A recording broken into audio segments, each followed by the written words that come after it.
Hello বন্ধুরা, দুই ধরনের জাম্প আজকে আপনাদের সাথে শেয়ার করি। একটা হচ্ছে পেন্সিল জাম্প আর আরেকটা হচ্ছে আপনার নর্মাল জাম্প। নর্মাল জাম্পের ক্ষেত্রে পুরো কিউটা আমার একসাথে লাগানো থাকবে এবং পেন্সিল যেটা খোলা অবস্থায় থাকবে। তো পেন্সিলটা মারার প্রথম কারণ হচ্ছে সেটা হচ্ছে যদি ডিস্টেন্স আমার কম থাকে, অনেক সময় পাওয়ার বেশি দিলে আমার কিউ বলটা বাইরে চলে যায়। সেক্ষেত্রে আমরা পেন্সিলটা ইউজ করতে পারি। এখন পেন্সিলটা ইউজ করবো খুব সতর্কভাবে।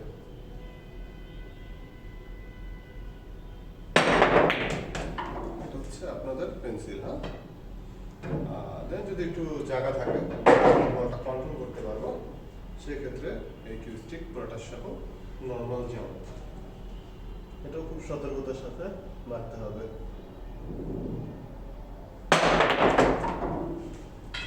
তো এই হলো দুই ধরনের জাম্প। জাম্পের মধ্যে আসলে অনেকগুলো ভাগ আছে, স্টপ জাম্প, ম্যাশ জাম্প, তারপর স্পিন দিয়ে জাম্প, অনেক ধরনের আছে। তো এগুলো আলোচনা হবে যখন আপনারা আমাদের কাছে শিখতে আসবেন। আসসালামু আলাইকুম, আমি কামরুজ্জামান রিয়াদ। হয়তো আমাকে অনেকেই চেনেন, আমি অ্যামাচার প্লেয়ারদের খেলা শেখাচ্ছি আজকে দীর্ঘ অনেক বছর ধরে। তো আমরা এই বলটাকে প্রথমেই দেখাচ্ছি। এই বলটাকে আমরা হয়তো এখন অনেকেই চিনে ফেলেছি। এটাকে বলা হয় কিউ বল। কিউ বলের কোথায় কি মারলে কি হয়, এটা নিয়ে মোটামুটি অনেক ইউটিউবে অনেক ভিডিও আছে। তো আজকে আমি যেটা নিয়ে কথা বলবো সেটা হচ্ছে টার্গেট বল। আপনি যেই বলটাকে মারছেন, হ্যাঁ, যে বলটাকে আমরা মারি, শট করি, এটাকে বলি টার্গেট বল। এখন টার্গেট বলের কয়টা ভাগ আছে, কোথায় কোথায় কি অংশে মারতে হয়, এটা সম্পর্কে আপনাদের সাথে আজকে আমি আলোচনা করব। তো টার্গেট বলটাকে আমরা টোটাল 5 ভাগে ভাগ করতে পারি। আমরা দেখা যায় অনেক প্লেয়ার আছে যারা মোটামুটি ভালো টার্গেট শুট করতে পারে। অ্যাকুরেট টার্গেট যদি স্ট্রেট বল পাই সোজা, সেক্ষেত্রে আমরা খুব ভালো পট করতে পারি। তো সেক্ষেত্রে আমার টার্গেট বলের যে মিডল পয়েন্ট, হ্যাঁ, যেখানে মারলে শিওর পট হচ্ছে, সেটাকে বলা হয় উপরিভাগ। যে টার্গেট বলের উপরিভাগ বলা হয় হচ্ছে একদম মিডল। তো এটার আবার ডান পাশ এবং বাম পাশে দুইটা ভাগ আছে, উপরিভাগ ডান, উপরিভাগ বাম, যেটা ব্যবহার করে হয়তো আমরা হালকা একটু অ্যাঙ্গেল করে বলটাকে পট করতে পারি। যদি আমাদের হালকা পকেট ডান পাশে বা বাম পাশে থাকে, সেক্ষেত্রে আমাদের প্রবলেম হওয়া শুরু হয় মেনলি এই স্লাইস লাইন।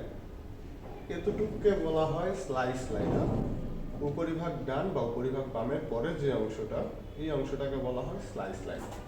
যখন আমার কিউ বল, আপনার কিউ বলটা অ্যাঙ্গেল পজিশনে থাকবে এবং বিপরীত অ্যাঙ্গেলে পটটা থাকে, যখন আমাকে হিট করতে হয় স্লাইস পজিশন, সেটাকে বলা হয় স্লাইস লাইন।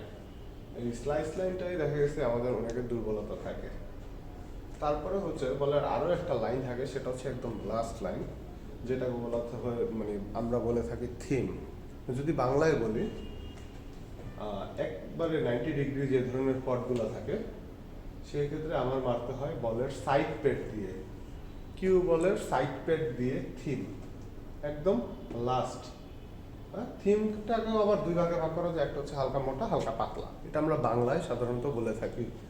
যদি আমরা একদম পাতলা মারি, সেক্ষেত্রে টার্গেট বলের স্পিড সর্বোচ্চ কমে যায়, টার্গেট বলের গতি সর্বোচ্চ কমে যায়। সেক্ষেত্রে যদি বলটা পকেটের থেকে কাছাকাছি থাকে, আমার হয়তো বা পকেট হবে। যদি পকেটটা কিছুটা দূরে হয়, সেক্ষেত্রে আমার একটু মোটা থিম মারা লাগে, একটু মোটা থিম, যেটাই আমার টার্গেট বলের স্পিডটাকে কিছুটা বেটার দিবে।